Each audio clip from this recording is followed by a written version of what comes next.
আজকে আমি মিনি কিচেনে মিনি সদস্যদের কিন্তু পিকনিক করব বলে কথা। সেই জন্য দেখো রান্না করতে বসে গেছি আর ওদের খেলতে বসিয়ে দিয়েছি।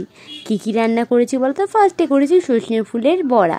সেই জন্য সজনে ফুলগুলো ভালো করে ধুয়ে নিয়ে একটু বেসন, একটু কর্নফ্লাওয়ার, একটু পেঁয়াজ কুচি, লঙ্কা কুচি আর হ্যাঁ হলুদ তো দিতেই হবে, তাই হলুদ আর চিনি দিয়ে নিয়েছিলাম। দিয়ে সামান্য জল দিয়ে ভালো করে মাখিয়ে নিয়েছিলাম, পুরো ব্লেন্ড করে ভালো করে মোটামুটি সেভে নিয়ে এসেছিলাম।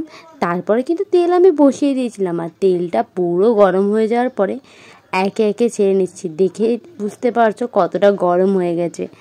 আর সত্যি বলছি, এগুলো করতে বেশ মজা লাগে, সেই ছোট্টবেলার কথা মনে পড়ে যায়। তাই ভাবলাম এদের জন্য কিছু একটা করেই দেখায় আজকে। সেই জন্য আজকে কিন্তু সজনে ফুলের পকোড়া, তারপরে আরও অনেক কিছু করেছি, সেটা আমি পার্ট 2-এ দেখাবো। আরও কী রান্না করেছি আমি তোমাদেরকে তো একটু দেখাতেই হবে। আর সত্যি বলছি, সজনে ফুলের পকোড়াটা যে সেই হয়েছে সত্যি।